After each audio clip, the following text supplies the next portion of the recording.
Distilled from earth and air, fire and water, born of alchemy and ancient craft, this amber spirit has an extraordinary history.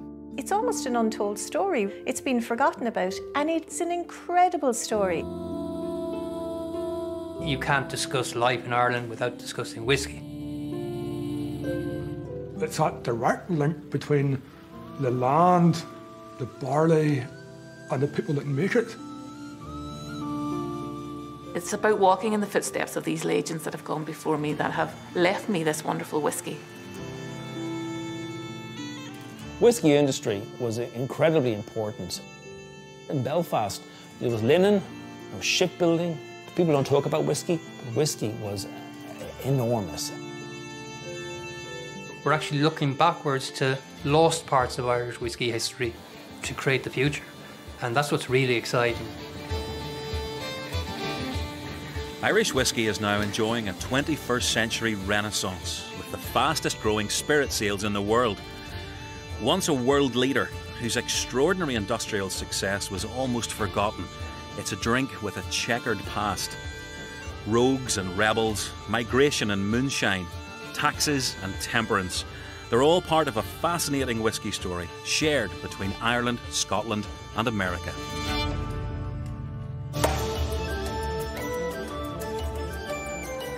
I'm Mark Thompson, cultural magpie and graphic designer with an enduring interest in branding and advertising. But I'm fascinated too by just how much of this whiskey story connects with my particular obsession, uncovering the heritage of my ain folk, the Ulster Scots. I'm Fionnán O'Connor, historian and writer, and for the past 12 years, uncovering and understanding the roots of the Irish whiskey story has become something of an obsession. I've been piecing together a broken history, rediscovering forgotten recipes, and together with other whiskey enthusiasts, trying to recreate some of the great whiskies of the past. Now we have a chance to combine both our passions as we explore the roots of a spirit shared and an enduring rivalry with our nearest neighbour across the narrow sea. And we'll return to an almost forgotten golden age and explore the rise, the fall, and perhaps the rebirth of what was once the most famous whiskey industry in the world.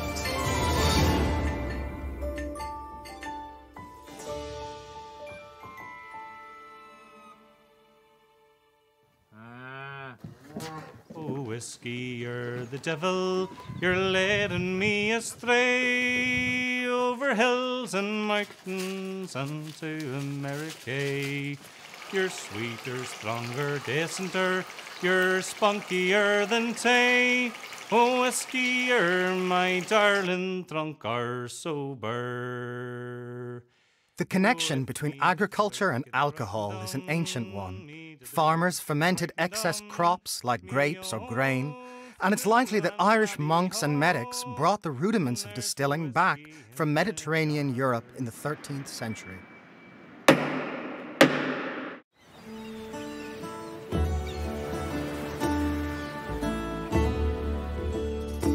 Here in the shadow of the Mournes, overlooking Carlingford Lough, is Killowen, probably the smallest distillery in Ireland. Brendan Carty is keeping the oldest whiskey traditions alive. There is no longer a still in Kilfegan that's illicit, but there was once, just up the lane beside us here, Dan White's cottages. My mother always tells me fond memories of stills up in Kilcoo as well, which is another part of South Down, the other side of the Mournes. And there's a few still men around today, I'm pretty sure. I originally trained as an architect and I just got my chartership and the recession happened. So I moved away like most young Irish people did at the time, went to Australia. I was in a whiskey club and I tasted this 2-year-old whiskey that in my opinion was better than a 24-year-old pot still from Ireland. And I was like, how is this so good? And I mean it was that good. And I went down to Belgrove Distillery in Tasmania and I met Peter Bignell and he explained the process of making whiskey from a farm distillery. He used things grown on that farm. He's smoking his own barley as well with sheep shit. I wanted to make the whiskey that I wanted to drink. It wasn't in existence anymore anyway, unless you're one of the lucky few who can afford a few £1,000s to buy some proper pot still Irish whiskey that doesn't really exist anymore. To get an understanding of it, you have to see it brought down to the kind of volcanic level, and this is the essence of how it all works. Like the farmers of old who turned barley, oats and wheat into a rustic beer, the first stage of the whisky process here starts with malted grains and water, heated together to make what looks suspiciously like porridge. And we're about to get a taste of what comes next. we're taking it back to the start here. So what they've made for us is proto-whiskey. So before it becomes whiskey, it's ale. And before it's ale, it's wort, which is farmyard sludge, essentially. Now, wort does not sound very appetizing, and, you know, it looks like shock water. Well, give it a taste and tell me what you think, because it's not appetizing to many people, but whiskey's delicious. So it makes up for it in the end.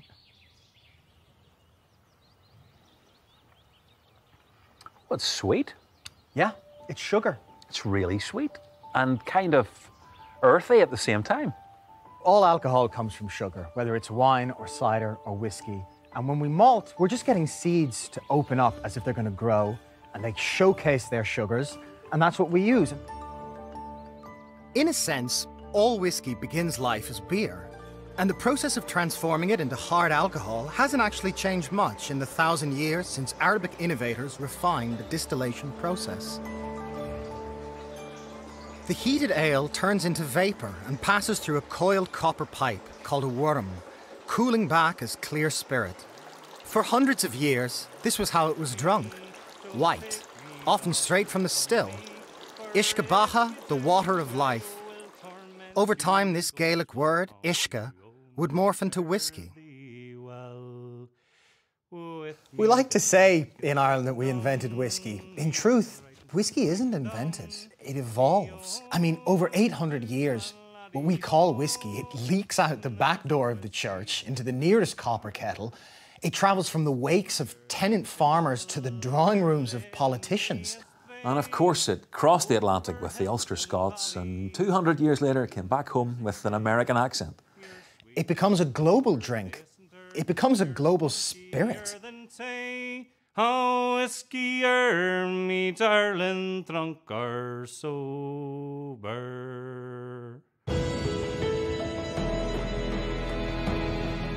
Built on a proud heritage, 3 famous names came to represent Irish whiskey to the world during the 20th century.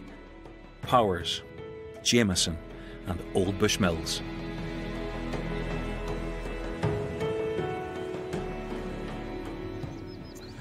Any good Ulster whisky fan knows the date 1608, the world's oldest licensed distillery.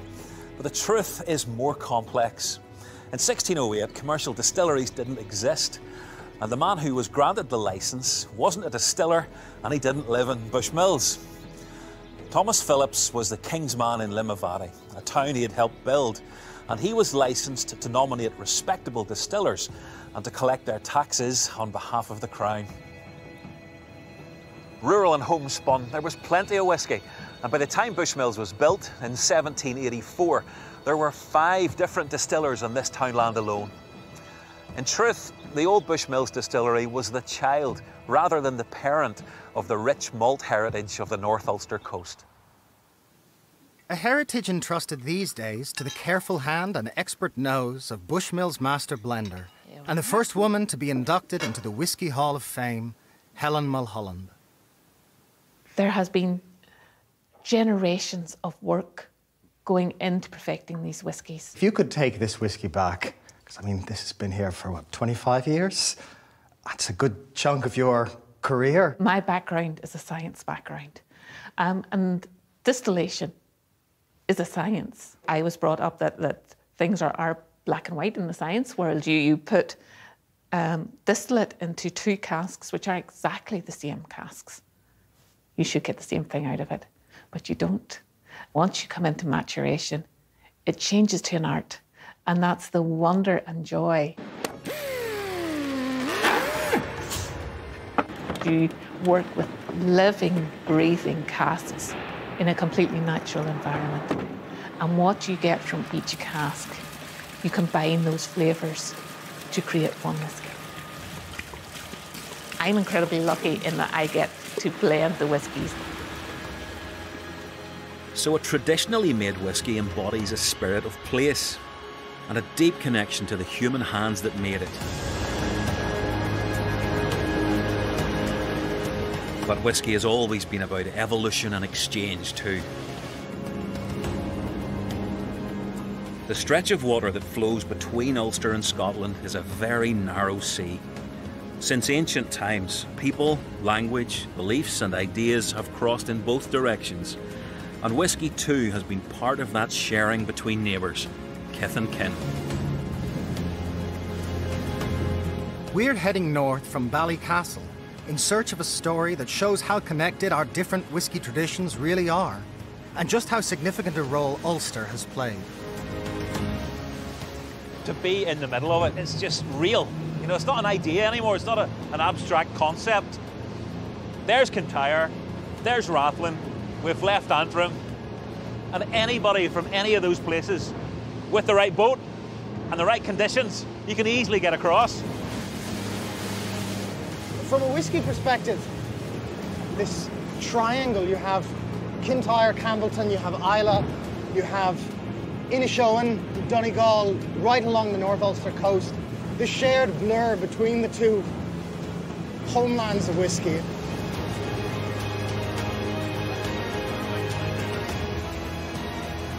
People carry traditions, liquid traditions as well as oral traditions. It's an incredible thing just to be in the middle of this new physical map. It's a whole new way of just imagining this part of the world.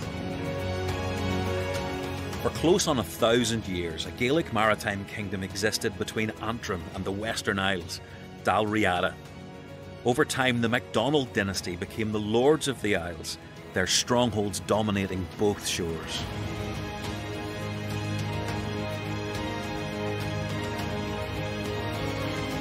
An hour after leaving Antrim, we've arrived in Islay, famed for its whisky the world over. The ruins of a MacDonald fortress still standing guard over Lagavulin Bay. We sail into this world-famous bay with world-famous names that have been here for centuries. We go past the MacDonald Castle, and when you realise that on the penny drops, this is one landscape, it's one seascape. So is this narrow sea that we have crossed today the birthplace of whisky? The records of traffic of whisky between Ulster, Islay, the Hebrides in general, the Mull of Kintyre, those records are older than our earliest records of the word whisky. You know, it's Ushkava, it's Ishkabaha, it's changing shape through the centuries, right up to 19th century Poitín. It continues to ebb back and forth, long before we get notions of Irish whiskey or Scotch whiskies, long before branding. Sadly, we haven't time for a dram of Lagavulin.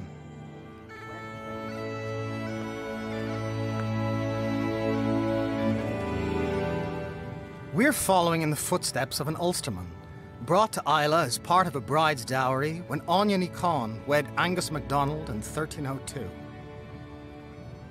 His name was MacBaha, or in English, Beaton, a scholar and a physician, whose family would in time become doctors to the kings of Scotland. But here on Islay, the Beaton family is remembered for a different reason: their knowledge of distilling. And this cross honours the family's gift to this island, and to Scotland too. A lot of people still trace Scotch whisky history back here to Kilchoman. Ushkava, distilled by the MacVaha, the Beatons of the Lords of the Isles. It would be hard to underestimate the importance of the family's arrival here.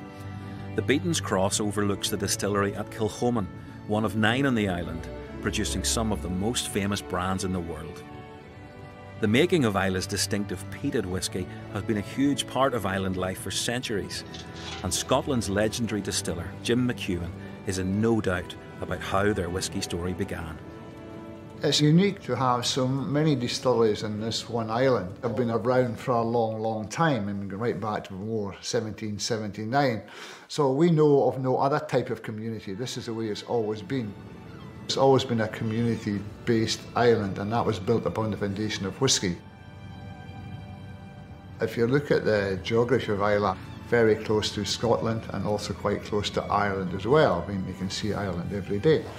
And there's no doubt that's where the whisky came from. The art of distillation came into Scotland via Ireland. You were doing it before we were. Some people would challenge that, but the records certainly show that.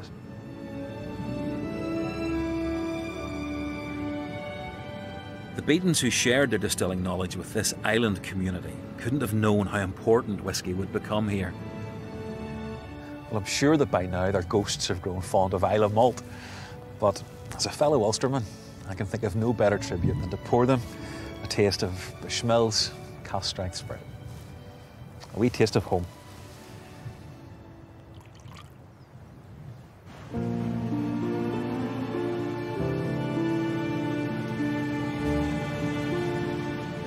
"400 or so years after the first Beaton went to Islay, whisky was still very much part of everyday life in rural Ireland. A way to use surplus grain, a social drop, a curative, something to trade with the neighbours, a valuable commodity. By the 18th century, the demand was so great that a Scottish entrepreneur saw his Irish opportunity. This is Midleton, County Cork, home to some of the great names of Irish distilling. Nearly 250 years of whisky history is held here, including the archive of the Scotsman who gave his name to one of Ireland's great whiskies, John Jameson. The history of Jameson Irish Whisky goes back to 1780, when our founder, John Jameson, who was an enterprising individual, he'd be an entrepreneur if he was around today, and he took a chance. He left his homeland in Scotland and he came to Dublin. Now, Dublin in the 1780s was a hotspot. It was somewhere you wanted to be. If you were a young, ambitious individual, this was a place that was going to give you opportunity. And he saw opportunity in making Irish whisky.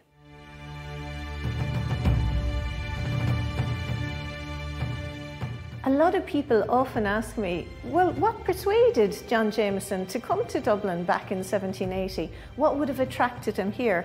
And I think the answer is in this little book. This is an excise receipt book from the 1790s for one of the distilleries in Cork City. And basically, it's setting out what they pay per month in excise tax to the revenue man. So we have here the 24th of March, 1797. And in that 1 month, this one distillery in Cork is paying £932 sterling in tax. If they're paying that in tax, can you imagine what they're making in profit? Our heritage is what defines us, it's what made us. I've hundreds of years of distilling records, literally ledgers written by all the distillers who made Jameson whisky. And it's a wonderful sense of continuity, that what people were doing 100 or 200 years ago, we're basically doing the same thing today. John Jameson sought his fortune in Dublin at the end of the 18th century, a century which had been less kind to many.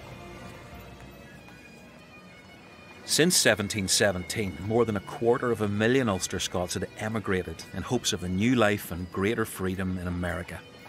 Some brought their love of a dram and the skill to make it.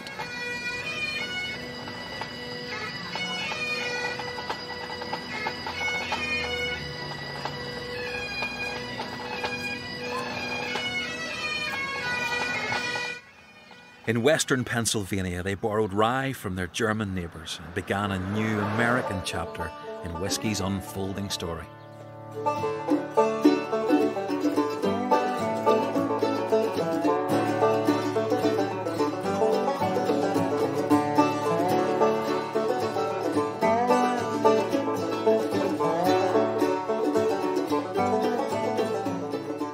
Whiskey was part of the American experience. It's intractable from the United States itself. After the War of Independence on the western frontier in Pennsylvania, rye whiskey had become a type of commodity.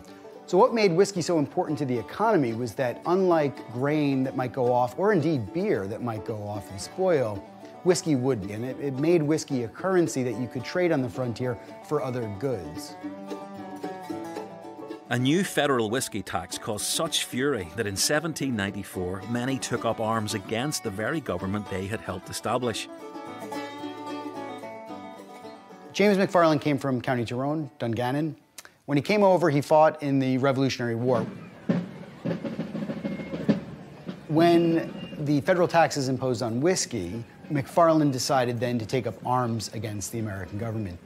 They had fought against taxation without representation, and what they felt the tax was imposing on them was somehow belied the principles of the American Revolution.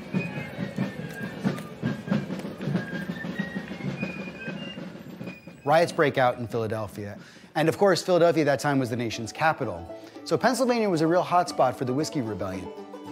He raises a troop of 600 men at one stage and gathers in Mingo Creek near the Presbyterian Church there, and he goes after tax collectors and excise officers. Eventually, it requires George Washington, the president at the time, but of course a former general, to raise the Federal Army and march westwards. It's only with Washington's march through Pennsylvania that the rebellion is effectively quelled. I don't think there's any other case in American history where a president has led an army on American soil, not even during the Civil War. But there is still lingering discontent amongst many farmers and whiskey distillers in America for some time to come.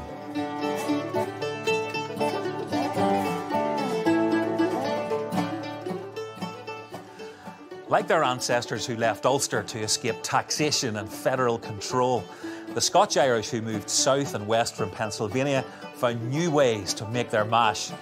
Rye and New World corn mixed to create a new whiskey that took its name from the bluegrass state, Kentucky Bourbon.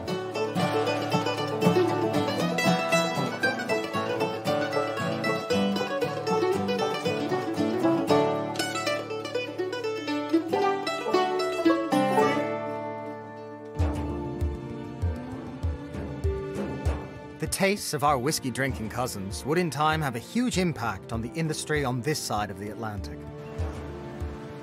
But when taxing American whiskey caused such a stir, the same thing was also happening here at home.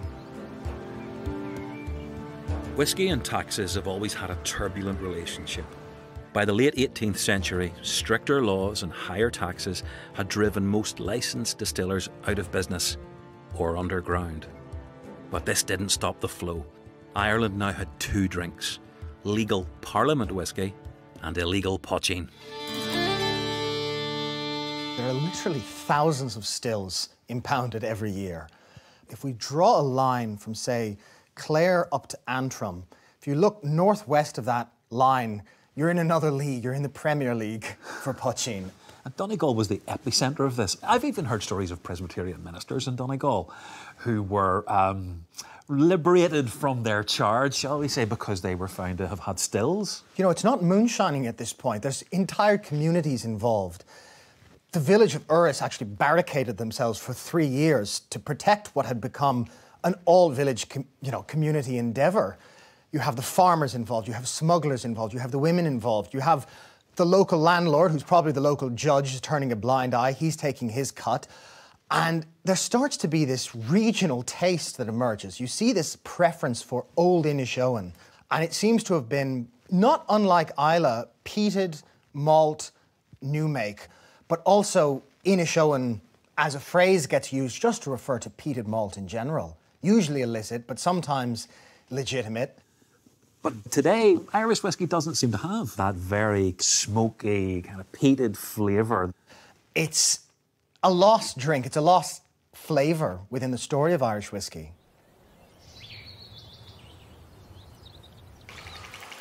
The hunt for that lost spirit of the past has inspired a new generation. This is when you have to make the hard decision as to like what me, gets included Brendan and what doesn't. Carty is fascinated by the traditions and tastes of former days. As many distillers did before him, he's using his nose to mark the precise point in the process to make his cut. It's certainly different. The selected spirit that will then be placed in wooden casks to become Killowen whiskey. From beginning until the end of the distillation, there's a huge change in how things smell. In the beginning, you're getting pear drops, you're getting like acetone sort of notes, and then at your hearts you start to get these biscuity notes and spicy notes and vanilla notes that we're after here. And then towards the end you start to get smelly feet and dirty socks type of notes, and that's not exactly, and old boots, and those aren't the characteristics you want in your whiskey, at least not in large quantities anyway. So distillers for centuries have been using their nose to decide when to make the cut. I had expected it to be more of a shock, sharper, but it's very, very pleasant. You're right, and that comes down to the amount of copper that we have in our distillation as well. We run our stills for 12 hours. It's a much slower distillation. For me, it's all about historical continuity. It's all about old recipes. Old pot still Irish whiskey is what we're really in love with in Cologne. The grains that you select, Brendan, are they from this general local area? The oats are grown just down the lane. So we're in this highland maritime environment here. So we've got the winds coming off the Irish Sea and they're carrying with it this salty air. And then we've got rye and wheat in there too, which used to play a very important part in Irish distillation history. This is a product of agriculture. The three ingredients that you need to make whiskey are water, grains and yeast. It is the land. It's part of the land. 200 years ago, a rural, intensely local whiskey like Brendan's would probably have attracted the unwelcome attention of the gouger, the government-appointed excise man. And in Donegal in particular, it was dangerous work. The head of the excise describes armed escorts bringing to the Londonderry market. He says they ride like cavalry. They escort the product in, nobody will touch them. They make sure it's sold. They escort it right back out. It's brazen. Who is the key excise man in the middle of this? A rather unfortunate fellow, Aeneas Coffey. He gets ambushed in a glen, nearly run through the ribs. And he's not remembered for the excise. He's remembered for when he leaves the excise. He leaves in 1824. He disappears for 6 years. And then he drops some designs off to the patent office. At this same point, you see essentially a tech race to crack bulk distillation, continuous distillation. And there's a few designs before Coffey's, but his is the first that really works. And those blueprints become critical to how distilling works today. Coffey is thought of as the father of industrial distilling. Aeneas Coffey's blueprints revolutionised alcohol production. His device, known as the Coffey or column still, changed whiskey forever. 2 centuries later, his groundbreaking system is still in use, and I've come to the Great Northern Distillery in County Louth to see it in action. This is our still hall. This is where we have all the distillation apparatus. We have the pots, we have the gin still, and we have the columns. It's astonishing. This already looks enormous. What's the full extent of the column? There's another 3 floors up above and 1 down below us. It is a phenomenal piece of engineering. It follows Mr. Coffey's original design. There were other continuous distillation processes around the world before that, but Mr. Coffey's was the innovation that took it a big step forward. Its consistency, quality, volume and energy efficiency. If I was running 24/7, I would look for 24 million litres of pure alcohol from these columns each year. Pot stills, by their nature, will give you a variability from batch to batch. I want the batch that's made today to match the one that's made in midwinter exactly. I don't want any variability because my customers expect the batch coming next year to be the same as the batch that I'm making today. As with any disruptive technology, not everyone embraced the coffee still. Traditionalists derided the alcohol it produced as tasteless spirit. But it wasn't long before some producers discovered that it could be mixed with small quantities of Highland malt or an Irish pot still to make a lighter and significantly cheaper tipple, a new blended whiskey. There is a fundamental difference in taste between pot still whiskey and whiskey produced by the coffee still. And the Irish pot still distillers believed that pot still whisky tasted better. And they were very proud of this and very protective of it. They never had an issue as such with the coffee still. Their issue was when somebody distilled whisky with a column still and called it pot still. At the time, our Irish whisky was all pot still. There was nothing else. The big Irish companies, mainly the Dublin distillers, totally rejected it. The Scots, particularly the lowland ones, decided they would adapt to new technology because at the time in the mid-19th century, people were generating a lot more income. People working in the city, so they had disposable income and they wanted to drink. So the Scots catered to that. They made a product that was drinkable, it was consistent, and it was cheaper. The column still was incredibly disruptive to the whole drinks industry, not only whiskey. What it did to the Irish distillers was it put them on the back foot because that was a technology they didn't largely embrace. There were some column stills, mostly in the north. The only ones in Ireland that did it were the Irish industry moved from the Liberties in Dublin very quickly to the north of Ireland. And they set up column stills mainly in Belfast.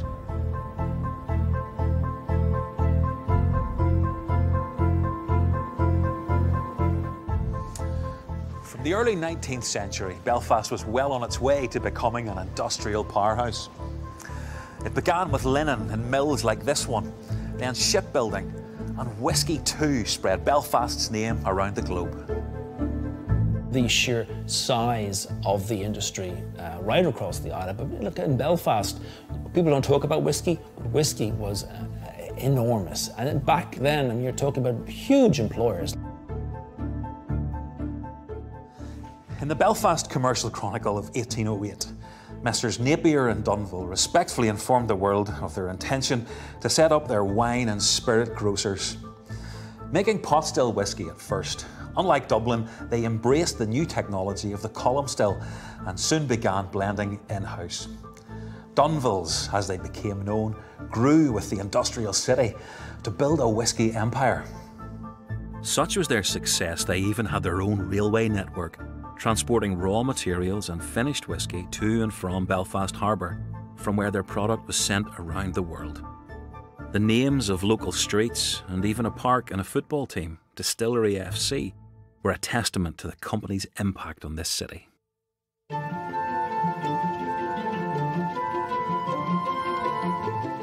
When Messrs Dunville and Napier set up shop at the start of the 19th century, they, and other spirits grocers like them, didn't just change how whisky was marketed, they helped change its very identity.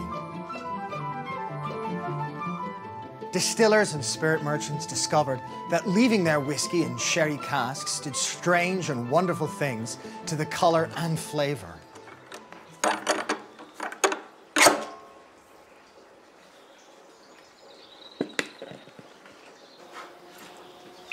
That liquid goes in clear, and a few years later it's going to come out brown. So that's what the magic of casking is about. And it's not just about changing colour, it's also about getting flavour from the cask. A cask is a living thing. A cask breathes. A cask gets old. The casks spend a lot more time doing their job than we do. We spend a week or two making the spirit, whereas the casks spend about 3 years minimum.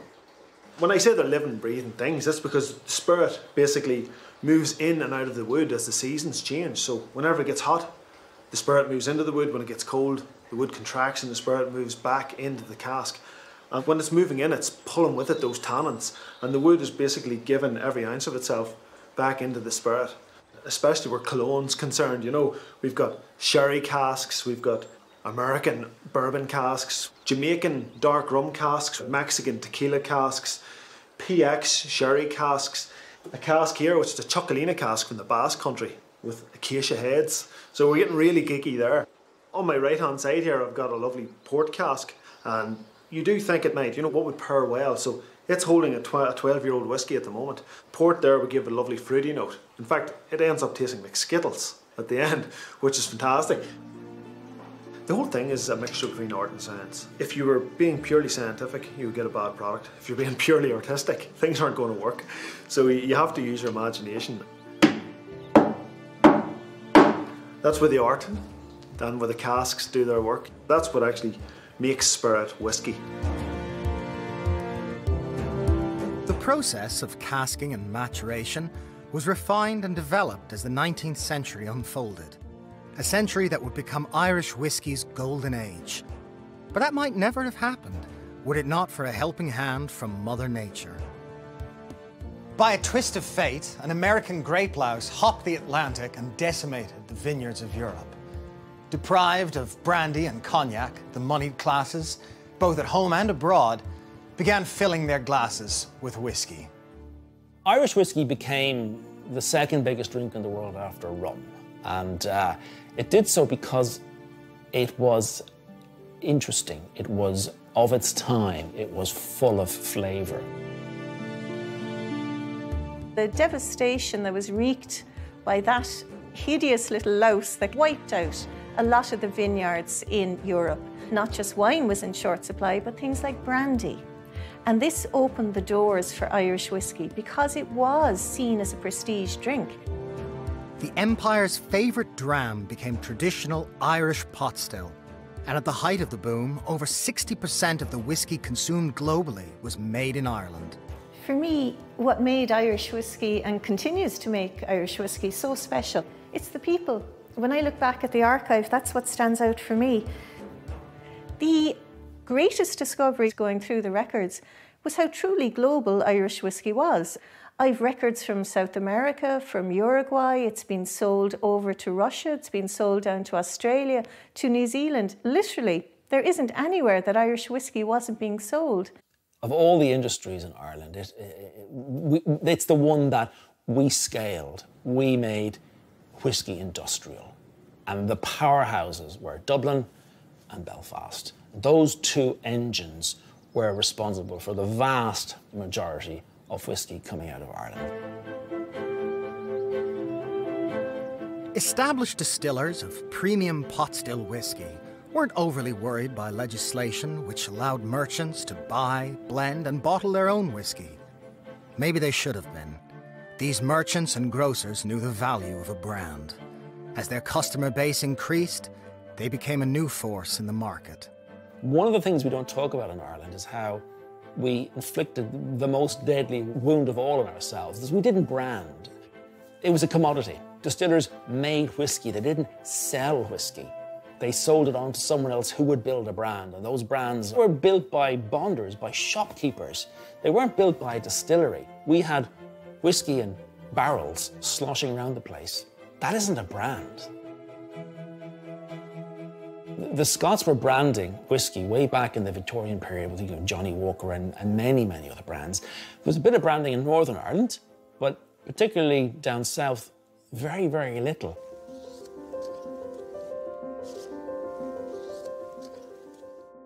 This was the first whiskey label that sparked my interest. Once made just up the road in County Down, the Ulster Scots town, once famed for the production of Old Cumber pure pot still Irish whiskey.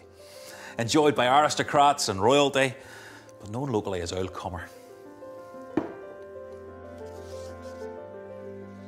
Through my love of branding and marketing and advertising that I began to look into this whole world. And what I found was that there were entrepreneurial distillers in the north of Ireland, in the province of Ulster, who looked across the water and who saw a business opportunity in not just producing Irish whiskey, but in producing and selling Scotch whiskey too.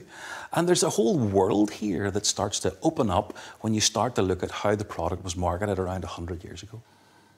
So you take, for example, Andrew A. Watt, Londonderry, and established 1762, not only are they producing Irish whiskey with some very, very famous, beautiful coloured labels like this one here, which says Londonderry on the bottom, it also says Glasgow, because they were also trying to capitalise on the wonderful tradition of Inishowen by turning Inishowen into a commercially produced brand.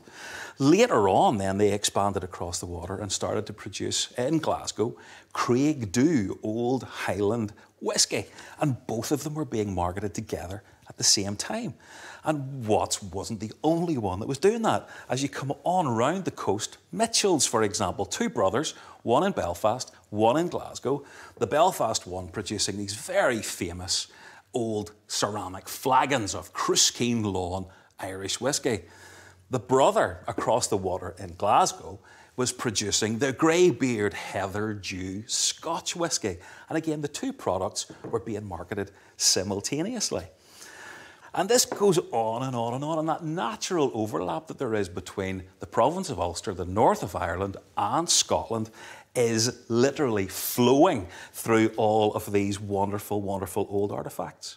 And even the biggest of them all, Dunville's and their Royal Irish Distillery in Belfast, they expanded into Scotland. Here is one, HMS Scotch Whisky, Dunville & Co. Limited, Glasgow. Now, of course, Scotch whisky doesn't have an E. What people perhaps don't know is that for a long time, Irish whisky didn't have an E either. There is Dunville's Special Liqueur with no E. The E was a marketing invention that probably began among some of the bigger distillers in Dublin. There is no hard and fast rule in history. Sometimes there's an E, most of the time there wasn't.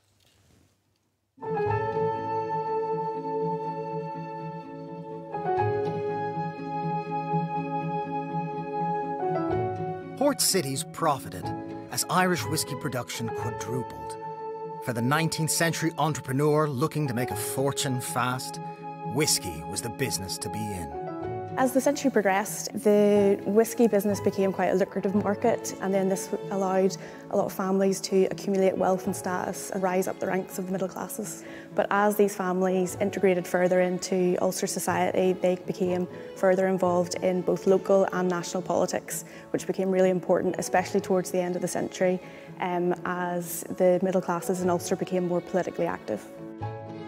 Whisky made many an Ulster family famous. Mitchells, McConnells, and of course, Dunvilles. In the 1860s, a young man of Ulster Scots descent, James Craig, became a partner. His son, also James, became a company director and a millionaire. Dunville's financial success underpinned a political career that would see him become Northern Ireland's first Prime Minister. Away from politics and big business, whisky was embedded in rural life throughout Ireland. A familiar presence at wedding, wake and ceilidh, and in the poems and songs of the people. O whisky, my darling, thou care-killing carlin, how oft I hae kissed thee for weeks at a time, and I, when I'm drinking, thou easest my thinking, and now I'm come back for to taste thee again. Whisky is really entwined with the culture of the Celtic nations as a whole. It goes into everything we do, and if you go back through history, it's something that I think it's always kind of been with us. The ordnance surveyors who mapped and measured Ulster in the 1830s also recorded some interesting observations about life. Time and again in Ulster Scots communities, they noted a marked fondness for whisky, often to excess. Whisky was part of rural life. It had been for centuries. But the mass production of the spirit in the early 19th century, often led by Scots and Ulster Scots entrepreneurs, had consequences other than industrial success. Belfast was booming, the fastest growing city in Victoria's empire, but her subjects were drowning in a sea of whisky. As thousands came looking for work, the harshness of life in the industrial city drove many to seek solace in the dram shop. Whisky was the devil, blamed for the rise in domestic abuse, poverty and prostitution. A temperance movement, which began in Ulster, spread throughout the British Isles, becoming a huge force for social change. This building that we're in today, Townsend Street Presbyterian Church, it's interesting that it's almost halfway between where the massive Royal Irish distilleries were and where the enormous amount of bonded warehouses were down at the side of the docks. This church would have 1,500 people in it on a Sunday evening. It was common in churches to preach against the use of drink because they saw very much the evils of drink.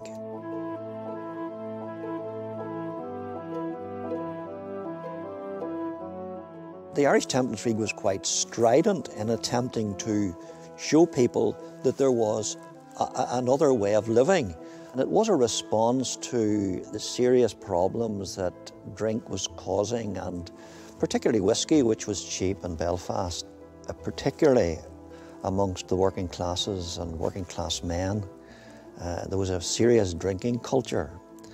And I've seen a statistic somewhere that said there were 500 dram houses in Belfast. 550, I'm told. And I mean, it was a serious problem, but then you've got to recognise that the world of that time, working men working all week in hard conditions, would then perhaps at weekends really drink heavily. And I mean, there's stories about wives linking arms across the road to stop their men going into pubs. It was one of the ironies of middle-class society at this time is that many of the whisky distillers would have been in business or other social circles with many advocates of the temperance movement. A lot of these other social concerns and political concerns would have outweighed any disagreement that they would have had over the idea of temperance and morality of making their money from whisky. Temperance, however, had little impact on production. By the end of the 19th century, Irish distillers were selling their whisky from America to Argentina. For every case of Scotch whisky sold, Ireland sold 3. It couldn't last.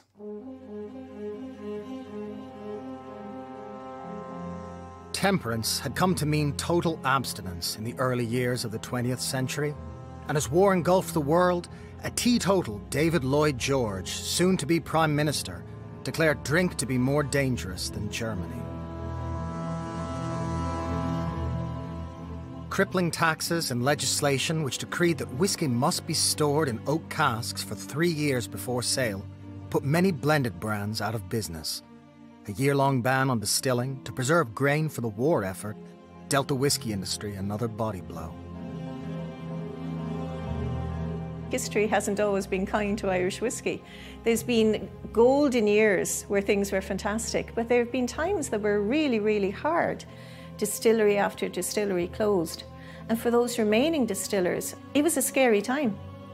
They were worried that if they all closed, there would be nobody left who even knew how to distill Irish whisky.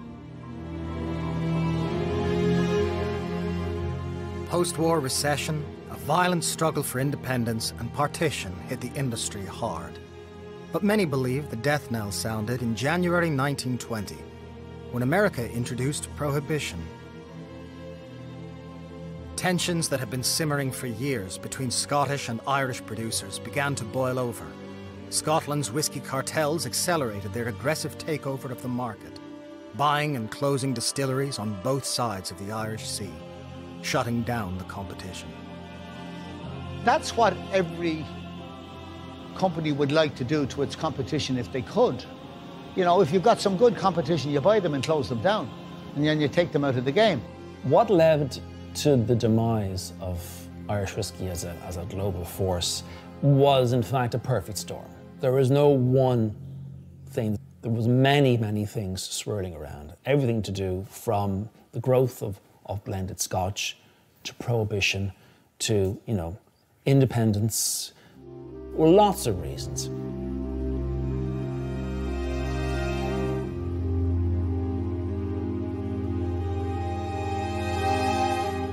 This Belfast Museum is a window through time to a city where the making of whisky employed thousands and generated millions. These relics are reminders of some of the names and images of homes sent around the world before the industry collapsed.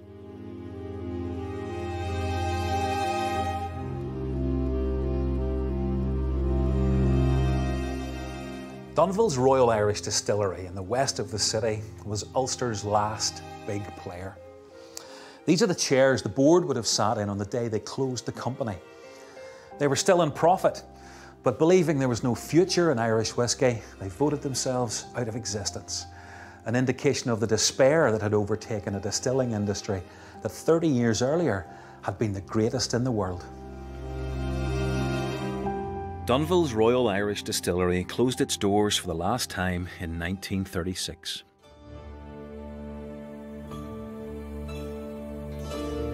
Of all the northern companies, only Bushmills survived, carrying their malt tradition into the present day.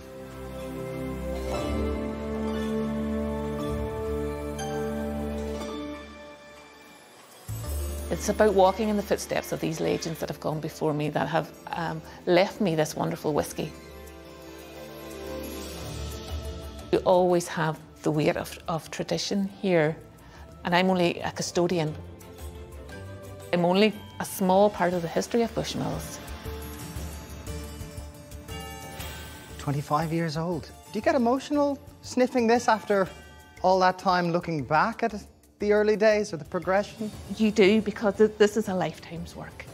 And I remember when it was distilled. I remember the laboratory analysis being carried out on the raw materials. And I've watched these casks, picked them specifically for this purpose. And it's lovely to actually see them go out into the world and for people to enjoy them. Because that's what we do. We make whisky that people can enjoy. There is a weight that you don't want to be the blender that got it wrong. It would be a terrible moment in history.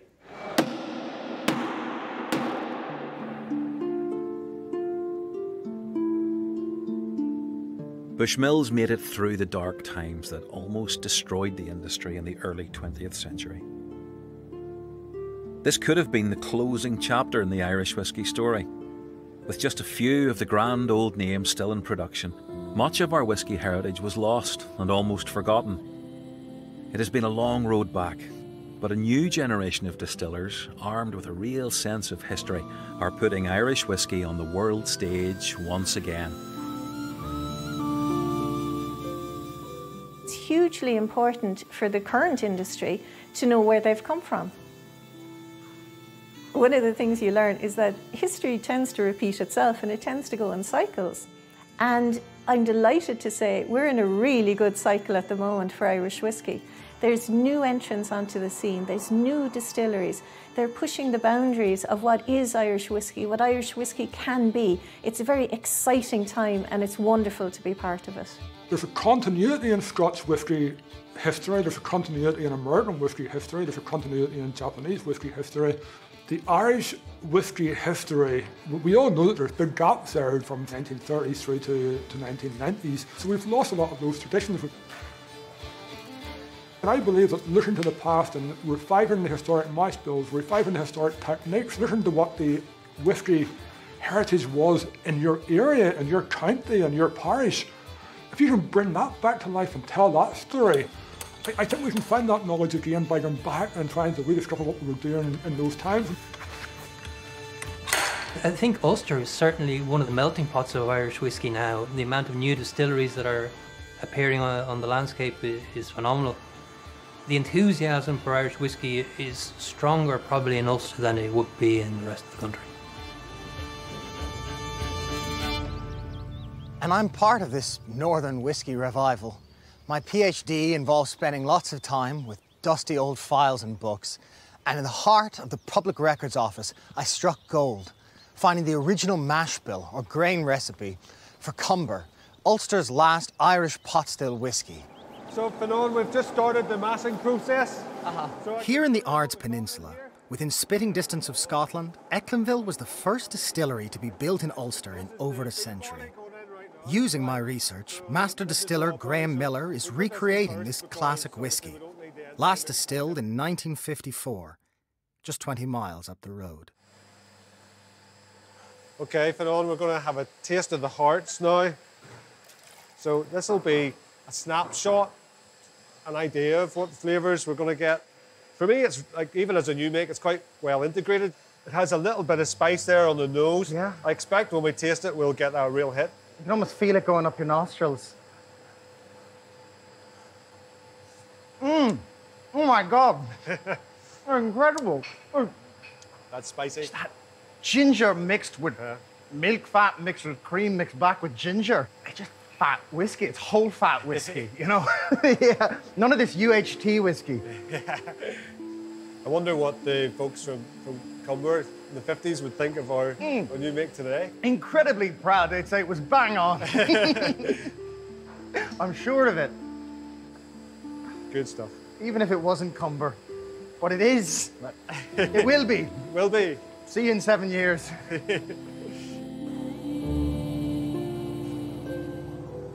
The The next incarnation of Old Comber will be well worth the wait. But another spirit from Ulster's past has already been reimagined for the 21st century. We picked an old brand, a brand that had been silent since 1936. We brought it back to life. We're doing it in a way that is doing justice. We made a promise to ourselves that we would put Dunfils at the top table of world whiskies. So I think now, if I was to walk into the board of directors in Dunfils in 1898, but I do believe that what we have done, we would hold our head high in that meeting. It's very important to bring the history back into Belfast. It was a core industry making lots of money, you know, for the city, for the country, and producing great whiskies. Belfast needs to get back to a position where it commands a sense of purpose again, that it can stand up and say, you know, proud at one point producing more whisky in Belfast than actually the whole of Scotland at some points. People should be passionate about that. People should be passionate about what went on in Belfast. And I think that that can happen again. American sales were crucially important to Irish whiskey's commercial success in the late 19th and early 20th century. Its rediscovery by a new generation of American drinkers in the 1990s has made Irish whiskey the fastest-selling spirit in the world. Once again, its fortunes are on the rise. It's like a deep breath before you go over the top on a roller coaster. I think we're just at the top of the roller coaster now, and you know, come back in a few years' time and we'll be going, woo! It's gonna be great fun. There's going to be a big party held on this site when Irish whiskey surpasses Scotch in the States, which will happen in the next 2 or 3 years, definitely. I still think the best is yet to come. It's still early days. We have 34 distilleries. I think it's going to be 5-10 years before we really see where that landscape is going to go to. Irish whiskey is, it's got such diversity across the board. We're all different scales and sizes. All these new players, we're all bringing something new to the market. And those traditional giants of whiskey, they're basically paving the road for us. And everybody's delighted to see the successes of other distilleries, no matter how big or how small. So I think the future is really bright and it's only getting started. It really is. Oh, whiskey, you're the devil, you're leading me astray. The 19th century was Irish whiskey's golden age. The 20th nearly finished it off. In the hands of the craft makers of the 21st century, inspired by the legacy of the past, its future is indeed looking bright. So I've brought Mark a wee taste of new make Old Comber to raise a glass of what's to come. So 7 years to wait for a wee drop more of Old Comber. If it smells like this at birth, it'll be worth the wait. But it's strange to think the ghosts in these mirrors, they're not ghosts anymore. They're spirits again. It's a story we can all find ourselves in. Irish, Scottish, Scotch-Irish, Ulster Scots. Here's to a spirit that belongs to us all.